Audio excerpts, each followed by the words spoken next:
Welcome, everybody, to this last day of a four-part series organized by the Independent Evaluation Group of the World Bank and the German Institute for Development Evaluation, DEval, on evidence for climate action. My name is Jörg Faust. I'm the director of DEval, and I also currently serve as the chair of the EvalNet, the OECD EvalNet, which is the responsible body within the Development Assistance Committee of the DAC for evaluation. In this series on evidence for climate action, many prestigious experts in evaluation and research organizations have already presented evidence on the findings related to such important topics as the blue economy, resilience, and climate finance. In the final part of this series today, we will focus on the topic of mitigation, namely balancing mitigation and economic growth. What is the role of transformative portfolios, green bonds, and green energy? In efforts to mitigate climate change through development cooperation, policymakers, whether in development agencies or in our partner countries, face the dual challenge of promoting socioeconomic development while at the same time making a substantial contribution to reducing emissions. To effectively navigate this potential tension, research and evaluation is asked to produce helpful evidence that responds to basic principles of good evaluation, namely independence, credibility, and usefulness. But it should also be evidence that addresses the relevance, the effectiveness, the efficiency, the impact, and of course, the sustainability of measures aimed at balancing this potential tension between mitigation and economic growth. And of course, such evidence should be used by both, should be produced and used by both agencies of international development cooperation, but of course, also policymakers and researchers and actors in our partner countries. And against this background, I'm looking very much forward to this session, which has a topic which is for us at DEval, of course, and for German Development Cooperation, but I guess for most of us at this session of utmost importance. Thank you very much again for joining this session. And by this, I hand over to Megan Kennedy-Chouane, who is responsible for the EvalNet Secretariat and who will have the pleasure to moderate this session. Megan, over to you, and thanks again. Thank you very much, Jörg, and thank you to the organizers. I'm delighted to be with you today to discuss these important topics.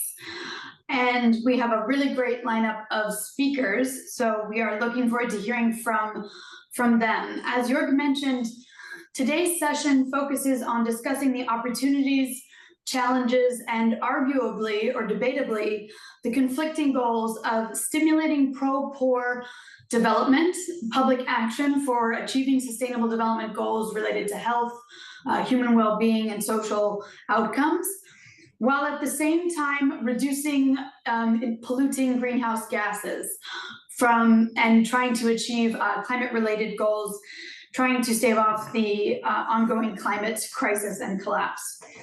So we're looking in particular today at the role of some key areas of climate mitigation finance and the green bonds, and how these can serve as a gap to help bridge the gap between development goals and climate goals. And we will hear several different on-the-ground perspectives from Sweden and from elsewhere. So I'm delighted to have with us today Numi Ostlund, who is on the ground in Sweden and will share with us the findings from a really interesting evaluation that he has just concluded with the expert group of for aid studies, EBA, in Sweden, looking at Swedish efforts to promote climate mitigation through international development finance. And then we will turn to a distinguished panel of three experts who will both reflect on Numi's findings and his presentation, and also bring in their own perspectives and their own understandings, particularly around this issue of trade-offs and perceived trade-offs. So we will then hear from Oskar Andruszkiewicz, who's the Senior Evaluation Manager at the European Bank for Reconstruction and Development. We will hear from Ombeline de Bock, an evaluator at the European Investment Bank, and from Tabitha Olang, the Africa Regional Monitoring, Evaluation, and Learning Manager for the Global Energy Alliance for People and Planet. So we will hear from the three of them. We will then have some time for discussion and hopefully questions from all of you in the audience. Please do feel free to share your questions in the chat, and our colleagues in the back office will also be gathering those questions as well as sharing additional resources in the Zoom chat. Thank you very much, and without further ado, then I will hand over to Numi. Please tell us more about this evaluation and where you've landed. Well, thank you, Megan, and good morning and good afternoon to everyone, depending on a bit where you are. So yes, as Megan said, I'll be presenting insights from a recent evaluation of Swedish climate change mitigation finance, focusing on three different institutions. It's SIDA, the Swedish Development Agency, Swedfund, the Swedish DEval, and the Nordic Development Fund, NDF. And I'll throw some slides up here for you. There we are. So hopefully, I mean, these are three Swedish/Scandinavian or Nordic institutions, but I do think and hope that these conclusions from this evaluation will be relevant for many.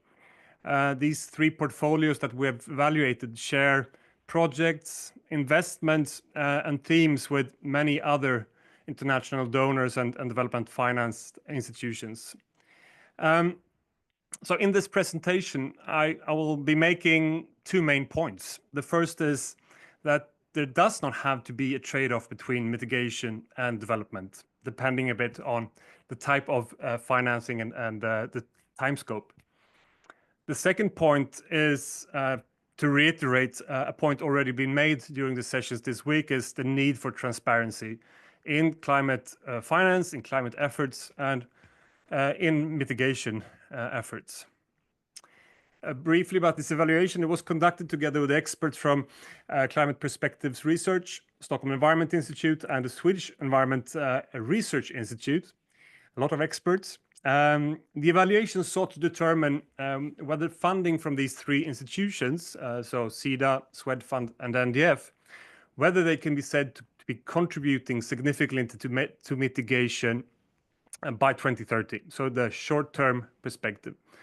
And we focused on part of these portfolios, that is mitigation finance. So that is mitigation finance that's intending to contribute to mitigation, but also to mobilize additional resources for mitigation efforts.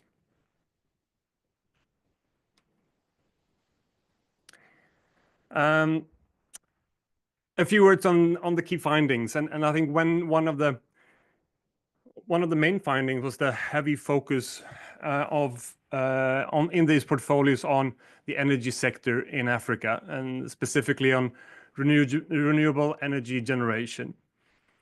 Something I think we'll be talking a bit more about in the panel. The evaluation reveals that in these three portfolios, there's short-term limitations in the portfolio's potential impact. Basically, these portfolios are not expected to contribute to mitigation in a significant manner by 2030. This is partly due to the focus on low-income countries in sub-Saharan Africa, where while important for development, from a development perspective, they have relatively low greenhouse gas emissions at the moment. Furthermore, direct mitigation results like reduced emissions are not expected until late 2030s or even into the 2040s due to the long-term nature of these investments. They focus on capacity building, market building, and supporting renewable energy investments that will see the light of day in terms of emissions reductions in 10 to 15 years. But while the expected short-term mitigation impact is limited, these portfolios still have a significant long-term potential. They aim to support low emissions development pathways, which is crucial for the long-term fight against climate change. By promoting clean energy and market development in developing countries, these three evaluated institutions hope to enable these countries to achieve economic growth without dramatically increasing emissions. Well, at the same time, the evaluation also suggests that these portfolios can improve their transformative potential. That is the focus on scale, on speed, on systemic change, for example, the type of change needed to make significant contributions.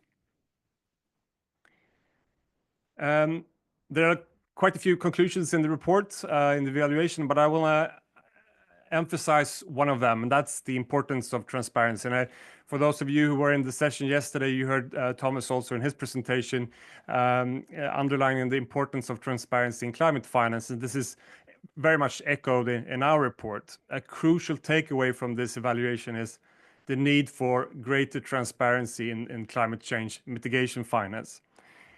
Currently, the lack of project-level data makes it difficult to assess the effectiveness of interventions, to identify successful approaches, and to ensure that funds are used effectively for mitigation, as well as for the co-benefits often that these efforts are also contributing to or intended to contribute to, like job creation, poverty reduction, and gender equality. The lack of transparency also hinders the mobilization of private capital, which is crucial to closing the climate finance gap. Investors need to know, to be able to assess the financial as well as the mitigation performance of these projects. That requires data that is rarely publicly available in the portfolios we evaluated. But on the other hand, also project owners and potential originators of projects, mitigation projects, need to understand, how can they contribute with projects, mitigation projects, to a project pipeline. It's not only a matter of lacking financial means, it's also a question of finding mitigation projects. Greater transparency is also needed to ensure additionality, meaning that the funds that we actually have are truly catalyzing new investments and not simply duplicating the efforts of other development actors. The evaluation found many instances where multiple DFIs, the three that we evaluated, but many others, invested in the same projects, raising concerns on the potential for overlap or low value add. And ultimately, transparency is vital for maintaining credibility and trust in climate finance efforts, both domestically from a donor country perspective, but also internationally. So with that, thank you. I'll hand over to you again, Megan. Thank you so much. Really interesting piece of work, and I'm excited to hear now from our other panelists about their perspective. Let me turn first to Oskar. What can you tell us about the links, maybe any reflections you might have on what you just heard, but also like to hear about the work that you've been doing in EBRD on green bonds. And what is the evidence about green bonds in their role to support mitigation? Over to you, Oskar. Thank you. Thanks so much, Megan, for that question, and good morning, everyone. Firstly, let me start by saying that historically, the bulk of EBRD climate finance has been for mitigation rather than adaptation. For instance, in 2023, from a total of 4.6 billion USD of climate finance approved by EBRD, 4 billion or 87% was for mitigation. But to tackle your question head on, Megan, perhaps let me pick a specific example of green bonds and how has the EBRD been trying to support the mitigation via this specific sustainable finance instrument. So last year, as part of the evaluation completed by Independent Evaluation Department at EBRD, we looked at EBRD's investments in green bonds made over the period 2017-2022. And while the bank has been also a major issuer of green bonds, our research focused exclusively on EBRD's investments in green bonds issued either by local banks or corporates in the countries where EBRD operates. And just to put that into perspective, the cumulative EBRD investments in green bonds over that period was 1.25 billion euros. Not an extraordinary amount, but not a negligible one either. And so what have we found? Firstly, EBRD investments via green bonds did help to mobilize the mitigation finance. More than 1/3 of bank investments went into so-called first-time issuers, corporates and banks that were first ever issuers of green bonds, either in the countries or respective sectors, some of them in emerging markets like Turkey, Georgia, Egypt, where there were no or very little prior issuances of green bonds. So in certain instances, it really did help to pioneer the instrument itself. The EBRD has also its own way of investing in green bonds. And after evaluating a number of trades, we thought that the term trusted anchor investor is apt. When EBRD invests, it typically comes early in the process of book building order for a given bond, which gives issuers much comfort, but it also allows bonds underwriters to deliver some encouraging updates early on, which may in turn attract some investors. EBRD is typically among top 3 investors by the size. It also keeps bonds till maturity rather than flipping the asset shortly after the issuance on security markets. Again, a feature which is appreciated by a number of issuers. And importantly, it invests solo or via private placements only exceptionally. And this is much harder way of doing business, but it gives higher chance of crowding in private investors. However, the less rosy conclusion we reached is that there are objective limits in terms of how much mitigation finance MDBs can really crowd in via investments in green bonds. And there has been perhaps some discrepancy as well in terms of high hopes and the actual market reality, in particular in the context of emerging markets. We found that there is a weak evidence of EBRD direct mobilization, and it very much boils down to the nature of capital markets. When the bank or other investors intends to invest in a green bond, this is not disclosed in the bond prospectus, and fundamentally, investors do not interact with each other pre and throughout the book building process. And so one may ask about that signaling or catalytic effect of EBRD or other MDBs, which is arguably much less evident. Also, shallow domestic debt markets limit what can be realistically done in many countries. In some small markets, there may be very few issuances, whether ordinary bonds or green bonds, and so naturally very few opportunities for MDBs to invest in green bonds and hence mobilize climate finance. So there is also no quick fix or easy way around that. So it's probably fair to say that green bonds are not a silver bullet. They should be rather seen as part of a mosaic of available approaches. And lastly, Megan, we have argued that rather than simple investment volumes, what may matter at least equally much in green bond markets these days is the quality of green bonds in which MDBs like EBRD choose to invest. Here our report points to a few challenges, but I will mention just 2. First, we found that 70% of EBRD investments in green bonds went into issuers that used them to refinance the existing debt rather than invest in new assets. And this arguably leads to lower environmental additionality. And secondly, environmental impact reporting by green bond issuers has not been good enough. And it links very clearly to the point of transparency that Numi alluded to, because insufficient impact disclosure is really problematic when investors want to assess the greenwashing risk. And it also chokes off the flows of sustainable finance into sustainable projects in emerging markets.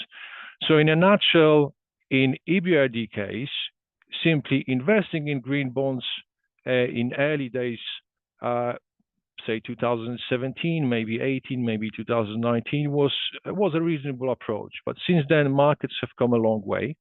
They're much more mature. Investors' awareness about greenwashing, the sophistication, the appetite for bonds of sound credentials rose markedly. And by default, MDBs like EBRD need to adapt as well.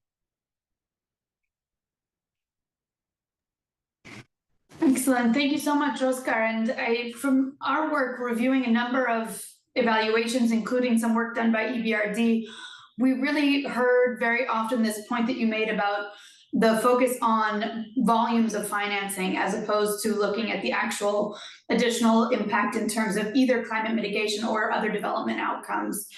So really interesting findings there. And I also picked up on your point about the question of relevance and the usefulness of bonds as an instrument has changed over time as the market conditions have changed globally, as well as I imagine in specific country contexts. So really important nuances there, I think, to the overall messaging. So now let's turn to the EIB and hear a little bit from our panelist, Ombeline de Bock.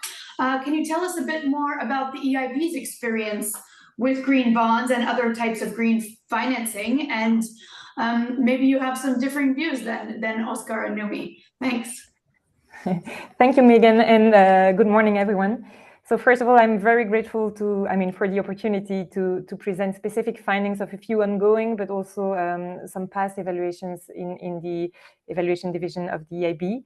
So based on an evaluation we conducted of the EIB's green bonds and the more recent developments shared by the team in charge of the green bonds, let me highlight maybe three roles that the EIB's green bonds played in shaping this green financing.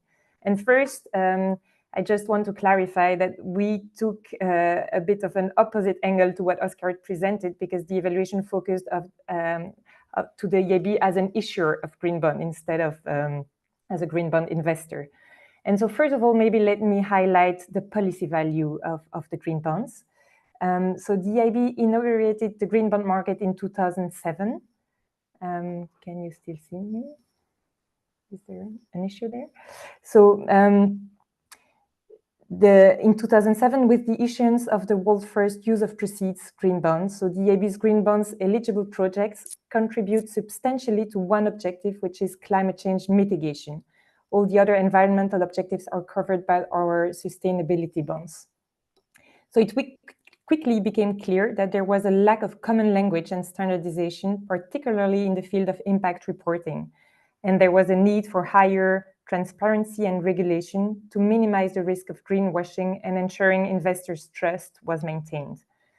The EIB has there played a pioneering role in developing market governance and standards, advocating for the establishment of an EU definition of the single set of legislative criteria for the assessment of sustainable economic activities, which is the EU taxonomy. So that was the priority. And the bank was also at the forefront of the development of the green bond principles and started to gradually align its green bonds with the evolving EU sustainable finance legislation. So the EIB has appointed an external auditor validating with reasonable assurance its green bonds activities. And now it also provides advice to the EU platform on sustainable finance to facilitate the uptake of the EU green bond standards in the markets. Outside of the EU, the bank is also actively involved in global efforts aimed at developing a common language in sustainable finance.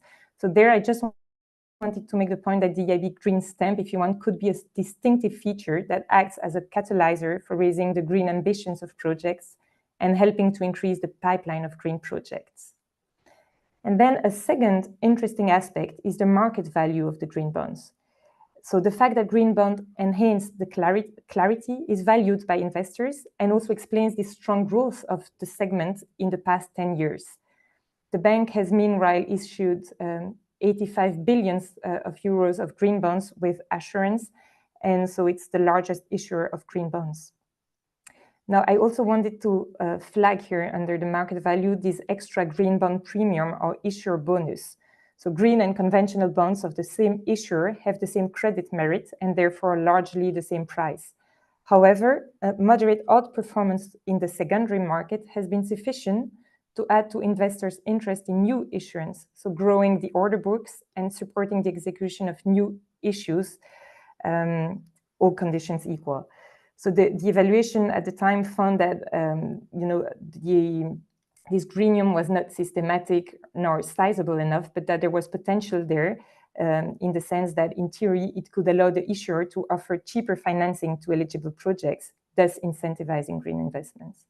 And maybe my third and last point based on this experience is that the EIB introduced recently in 2023 the Green Bond Purchase Program, which is a new product for the EIB to address the climate and environment funding needs. So until the rollout of this program, the EIB has not really been active on the market as an investor. And since the launch of the program, the EIB has provided advisory services and supported counterparts in issuing their first green bonds by bringing liquidity and crowding in other investors through this signaling effect. And since the launch of this program, the EIB subscribed close to 750 million euros of green bonds. And outside of the European Union, the EIB has signed up to the Global Green Bond Initiative. So this is a coalition of development finance institutions to support the development green bonds markets through technical assistance and capital mobilization. Thank you, Megan. Those were the 3 points I wanted to raise. Super. Thank you so much for sharing those perspectives from EIB's work. We will now turn to Tabitha Olang, who works with the Global Energy Alliance for People and Planet, which is, of course, very centrally placed right in between these two areas of work that we've been discussing, between the energy transition towards reducing greenhouse gases, and at the same time addressing energy access, energy poverty, and addressing other poverty-related goals. So Tabitha, please tell us a bit more about your experience and the connections of the finance discussion with rural livelihoods and leveraging green energy for households. Thanks, Megan, and happy to be here to share the GEAPP experience on ground with regards to how we are working towards catalyzing economic development and improving rural livelihoods by leveraging green energy access to boost agricultural activity. Agriculture remains a very central part in the livelihoods of young rural women, and they're deeply affected by the limitations of smallholder farming. And so in many instances, their work is hampered by poverty, lack of access to essential services such as energy, inputs, education, know-how, and the increasing instability caused by climate change. And so the heavy reliance on of agriculture to rainfall leaves them very vulnerable to extreme weather fluctuations, and this further compounds their challenges. One proven solution is the introduction of productive use of energy appliances in agriculture and in food processing. And so our organization, the Global Energy Alliance for People and Planet, grant-funded the Rocky Mountain Institute, who then supported the Nigerian Rural Electrification Agency to launch and develop the Energizing Agriculture Program, which essentially aimed to connect energy access to improved agricultural livelihoods in Nigeria. And so what this intervention essentially did was it built an in-depth analysis to help local communities prioritize use cases of electricity in the agricultural value chain. So which of these had the strongest potential to increase incomes and support rural development?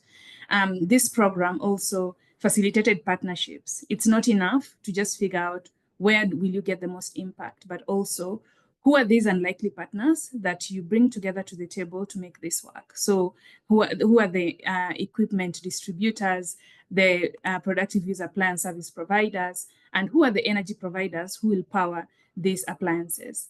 And then the program also helped develop and de-risk commercial business models, because we are targeting last mile populations and you don't want to leave them behind, especially if you want to realize a just energy transition.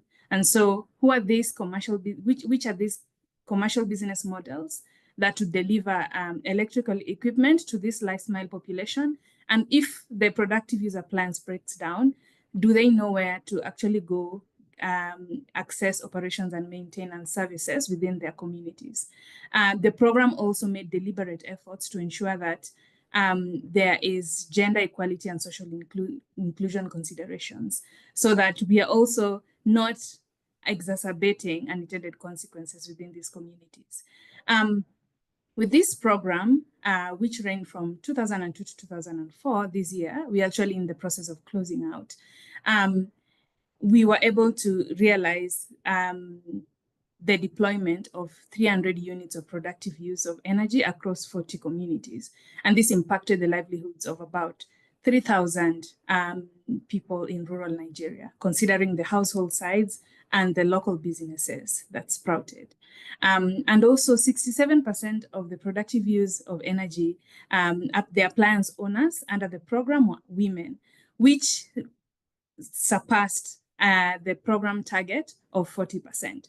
And this was, we took this as quite a win. And this was because of the intentionality in the design phase to ensure that we were intentional in targeting the rural women as well and not leaving them behind. Just in conclusion, the higher incomes earned by these equipment owners, we can see from testimonials and from our program evaluations that some of these incomes were channeled into school fees, things like supplemented household food budgets. And this overall led to the improvement of the well-being of entire rural communities. So back to you, Megan.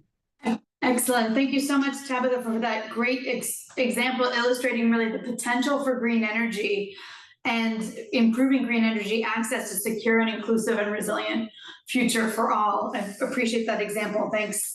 Let's go for one more round from our panelists. We'll go first to you, Oskar, reflecting a bit on each of your presentations and also on what Numi shared at the beginning. We hear a lot about the importance of mobilizing private capital.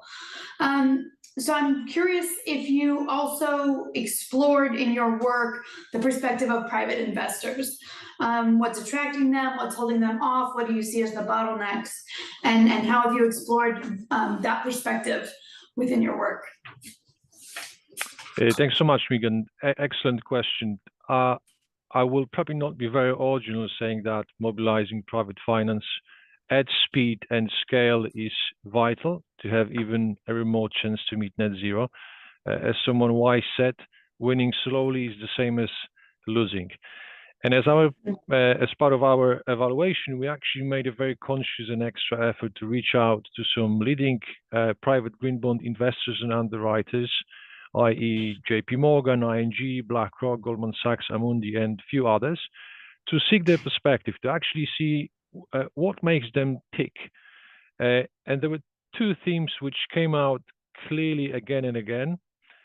First one, in search of maximizing impact, there has been a shift across many investors who've been increasingly demanding green bonds with no or limited share of refinancing, and instead favored green bonds where proceeds are used by issuers to invest in new assets.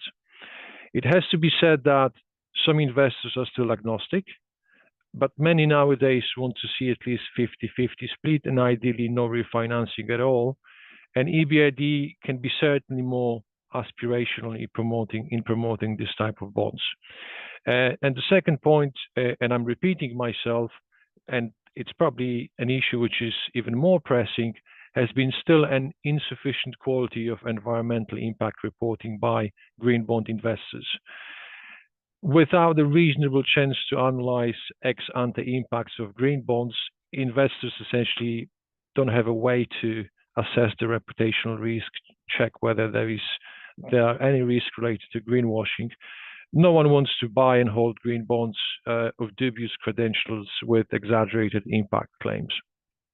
For instance, in the recent survey of over 60 green bond funds made by Environmental Finance, more than half of these funds stated that poor data and impact reporting were key deterrents from making further investments. So making sure that green bonds have strong green credentials is not really a side issue anymore. It is a paramount topic that has been driving the markets. And if MDBs like EBRD wish to continue to champion the development of green bond markets, and hopefully with that, bring the incremental contribution to bridge the gap, the investment gap. They need to step up their efforts and demand high-end standards from green bond issuers in which they invest. In practice, it may entail several things.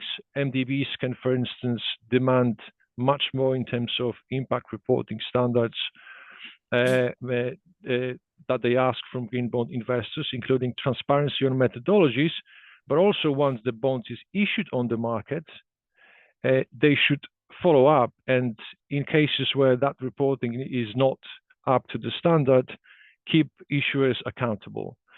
MDBs can also be more explicit in terms of type of bonds they would like to see and invest in, and I refer back again to the case of refinancing versus new assets. And lastly, perhaps more strategically, and we hope at IEVD to see some very good progress on that front in EBRD soon, MDBs that have green bond investment programs should also articulate very clearly which markets, which issuers, what type of bonds they intend to prioritize. For instance, first-time issuers versus repeated issuers.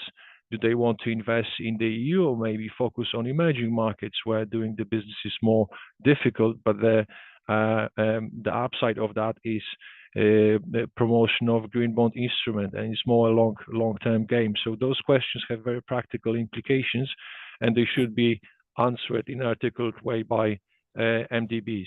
So those would be my two very quick thoughts on that question. Super, thank you, Oskar. And I think really useful to have some quite practical suggestions there on also what multilaterals can do to help stimulate the private finance. I think what we've seen is that the only thing going from billions to trillions very quickly is indeed the levels of pollution in the atmosphere. So helpful to have some thoughts on what to do instead. Let's turn now to Ombeline de Bock. Can you share with us a little bit more? I mean, we've heard from several about how important it is to mobilize finance for climate change mitigation. And I'm wondering, are the tools that we currently have at our disposal, are they really up for the challenge? And if not, what would you see as the innovative products or services that could maybe be more suited to the urgency of the current climate crisis and for the need for investments scaling up at pace and at scale? Yes, sure. Thank you, Megan, and sorry for the lack of video here. So yes, maybe first, based on the preliminary findings of the ongoing evaluation of my colleagues are performing on the EIB Group's contribution to climate action and environmental sustainability, I just wanted to unpack a little bit this climate change mitigation financing first. So as is the case for the EBRD, as we heard, most of the EIB's green financing is channeled towards climate change mitigation. So this is over 80% of the EIB's green finance. And within this climate change mitigation financing, our evaluation found that the EIB mostly supports investments in renewable energy, energy efficiency, and sustainable transport, as we heard also from other panelists. And it also supports large investments in battery manufacturing plants. Now, I think in order to coordinate support to climate change mitigation efforts, it's important to also think in terms of comparative advantages. So financiers such as the EIB are in a position to finance, of course, large infrastructure projects. And as we know, the investment gaps in the renewable energy sector are huge.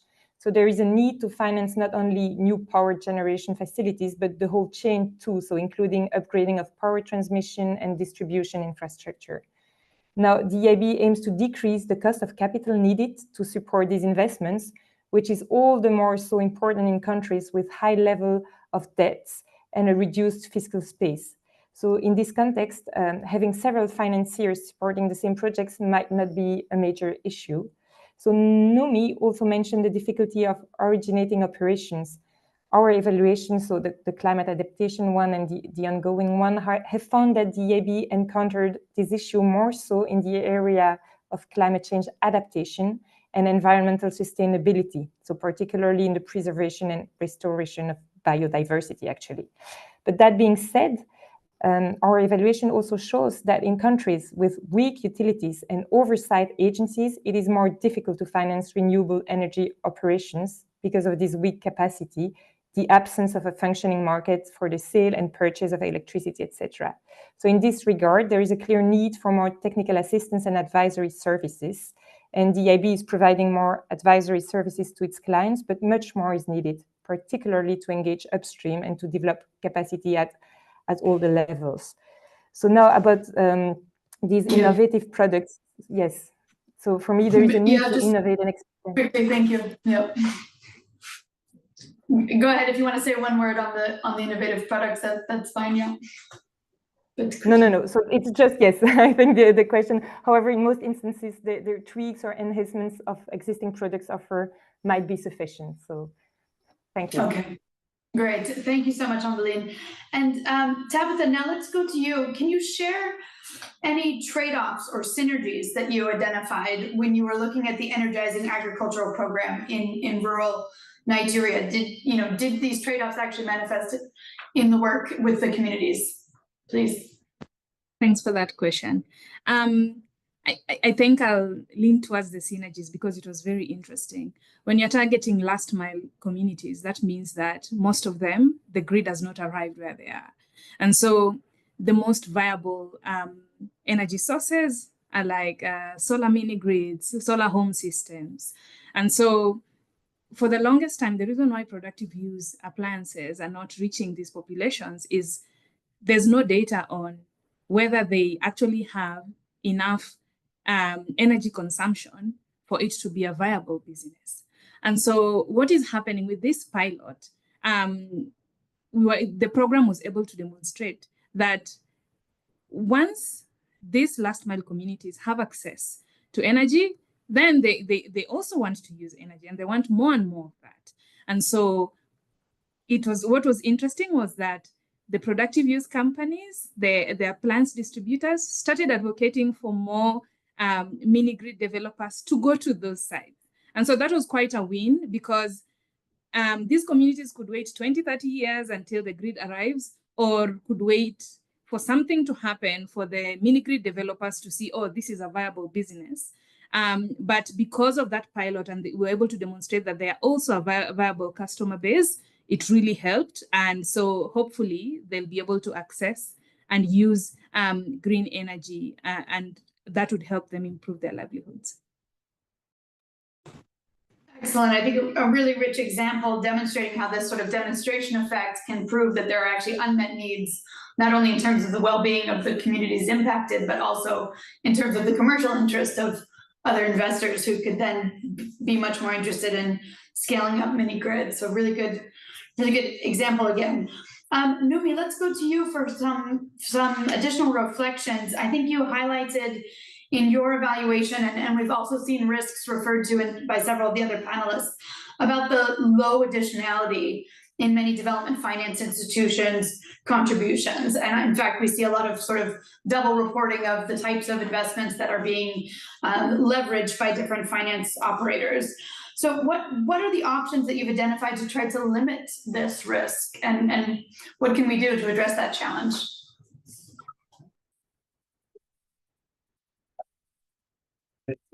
Yeah. I'm not hearing you, Numi. I'm sorry. I don't know if others are, but can you try speaking again? Is it just no one? Yes, it's okay. Maybe just speak a bit stronger. For some reason, your voice is... Yes, I'm going to creep up to my microphone here. No, but thanks, Megan, for the question. And I think, yeah, the question of additionality is crucial, of course, because we need to make sure that every dollar, every euro, Swedish krona is really, working towards these efforts. But it's not only, financial additionality. Oskar also mentioned, the mitigation and additionality. Are we actually financing efforts that are purely creating new mitigation results? So it's a complicated question, but I think the answer is fairly, it's simple. It's, again, transparency. issuers and investors need to be really transparent on, why are we investing in this? What is the data, project level data in these investments? Why are we hoping that this will contribute to mitigation results? Ex ante, the frameworks, standards, methodologies, and so on, and then through these investments to show that you're contributing to change. And of course, for investors, also when they have investments, to say, well, this is our contribution. We might be co-investing with others, but our unique contribution in this deal is something to articulate that, to show the additionality. Thanks. Excellent. And I know within the OECD Network on Development Evaluation, this is an issue. We are looking at how can we better coordinate across development finance providers to really look at that issue of what are the results that we're reporting and what is the contribution that we're claiming for ourselves. I see my video images is also falling victim to the energy efficiency requirements of our building. So I apologize if my image is not very clear. Let's take now one or two questions from the group. I'd like to hear, Tabitha, there's a question for you from the audience. If you could say a few words about the link between mitigation financing and the concept of just energy transition in the global south is the question. So what do you make of those links? That's a great question. I think I'll just reference to what Oskar said. Oskar mentioned that, for example, like green bonds are not a silver bullet, but one of the solutions. And so there are many ways to look at mitigation, but there's a reason why, and I love that question because of the term just. What does just mean?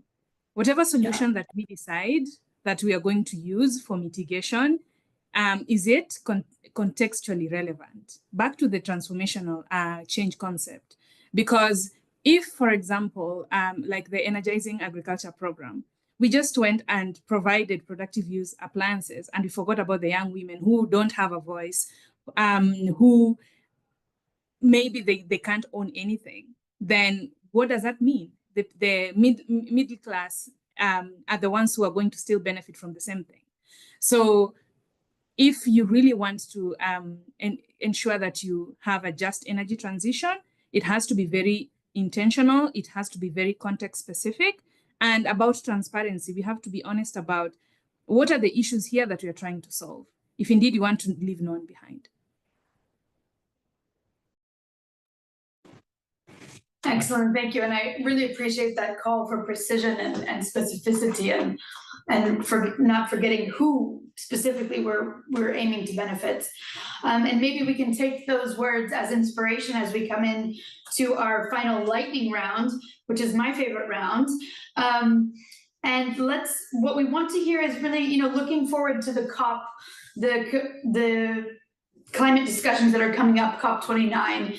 If you could speak to the heads of delegation or the organizers of the COP and really send them in with one key piece of evidence, what would be that one key message or one key piece of evidence that you would like to see policymakers taking into the COP discussions with them? Let's go to Ombeline first, if that's okay. Sure. Thank you, Megan. So I would rather like to point to a place where there is actually a lack of evidence. So namely, I think we're really lacking evidence on the impact our projects are having in terms of climate mitigation. So there is an MDB working group actually planning to share their findings at the COP29, working on developing common impact indicators and methodologies for impact indicators. And I think this is a very important part of the discussion in order to take evidence-based discussions. Mm-hmm. Excellent, thank you. Numi, let's go to you. Want to come in on this? Yes, thanks, Megan. So quickly, I mean, I'm repeating myself a bit, but transparency in climate action and in funding of the finance of climate action. They're negotiating a new financial goal and to be transparent on what that funding actually means so we can follow up on it. Thank you. Excellent, excellent suggestion. Tabitha, let's go to you. as the productive use of energy champion, most of the time at COP, we talk about the megawatts, capacity installed, the grids, and then once the electricity comes, then who is supposed to use it? So as we are investing so much on the transmission lines, on the mini grids, let's also in parallel and spontaneously, in parallel at the same time invest, sorry, energy efficiency, at the same time invest in the consumption side so that it makes business sense. Yes, excellent. And I think that perspective of the last mile of, yes, clean energy, but for who and for what purpose is really so important. Thank you. Oskar, any last thought for you on a message for the COP? Thank you so much, Megan. I would love to have one-to-one with the head of COP, I must confess. I would say this, no doubt there will be cases during this COP which is actually dubbed as finance COP, where securing further financial commitments will be hard, or if not impossible. But there are already some existing pledges made, money is being spent. And for this, there is still a room to make sure that there is a greater transparency on how this scarce funding is being allocated and what impact does it generate. And so my humble plea to policymakers would be to also press on for measures that may not necessarily require an extra funding, but which may still make a big difference in terms of how well environmental impacts are estimated and how transparent the disclosure on those is. And that in itself can hopefully crowd in some private finance. Excellent. Thank you all for those messages. And I do hope that there are a number of colleagues participating in today's session who will be attending the COP and who are also supporting decision makers going into the broader climate negotiations. So please do take those messages up. I think if I could be so bold as to add my own to the list, I think we heard a bit about transparency, about effectiveness and impact. I think there's also a need for coherence and policy coherence across national governments, where we see that indeed there are still continuing efforts to invest in the expansion of fossil fuels, which are undermining our own efforts to mobilize private finance on the side of the just energy transition. So I think if we can stop digging ourselves deeper into the hole, that would be a good move as well. It would be really interesting to see additional evidence coming out of the type that GEAPP has shared with us, that Tabitha shared with us today, that really go some way towards helping to unpack these perceptions of trade-offs and actually highlight how the synergies that are available between reaching poverty and inequality goals and also supporting a just transition related to climate goals. So thank you all so much for those perspectives. There have been a number of resources shared in the chat, and the organizers assure me that they will also send out to all of today's participants a list of all of the resources shared and additional resources to support all of you in your ongoing work. I hope that this will be the first of many conversations among the global evaluation community to see how we can also reach more policymakers and get evidence more into the discussions. What I've seen in my personal experience is that in the climate talks and also in our climate strategic actions and finance discussions among many development institutions, we have a lot of talk about mitigation potential, and we have a lot of talk about financing targets. But what's often missing is the link between the two. What are we actually financing and what impacts? Is it happening? Is it efficient? Is it sustainable? And so I think evaluators have a strong role to play in helping to fill in that gap between the finance and the actual outcomes, be they poverty outcomes or mitigation outcomes. So I'm really excited to have been invited by the IG World Bank and the DEval, German DEval, and I think this is a great opportunity for us to continue to explore how we as evaluators can really step up our own role and our own contribution to the global fight on the climate crisis. Within the DAC Network on Development Evaluation, we are convening a working group on the climate crisis, and that involves many of you and your institutions, as well as many other partners. And we are continuing to look at how we can strengthen the role and use of evaluative evidence in the COPs and in other climate actions. So without further ado, I'd like to hand it over now to my partner and colleague Sven Harten from DEval to close us out. As several mentioned at the beginning, today is the fourth and final session of the Evidence for Climate Action. So over to you, Sven, and thank you all for being with us today. And we look forward to hearing more from you and continuing this important work. Thank you, Megan. Well, after your inspiring words, it's really a hard ask to close this out. I think you made a number of really important points that definitely echo. But first and foremost, I'd like to thank all the moderators, all the presenters, the speakers, but perhaps most importantly of all, the teams behind the screen, the communication teams from IEG, from DEval, and the producers putting up this phenomenal event. So thanks so much for everybody. This has really been a joint team efforts between the two institutions, and I think we can be really proud about the event.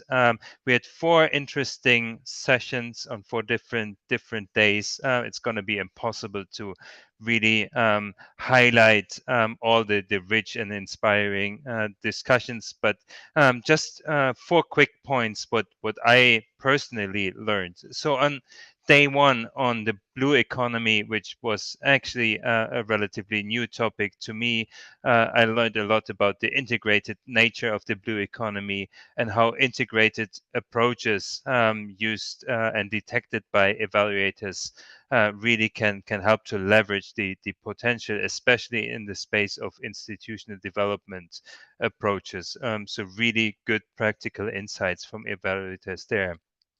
On Tuesday, on day 2, we talked about resilience, and the session there was really inspiring to me because I think we saw how evaluators can support innovation through sound measurement and also bringing local knowledge to global institutions.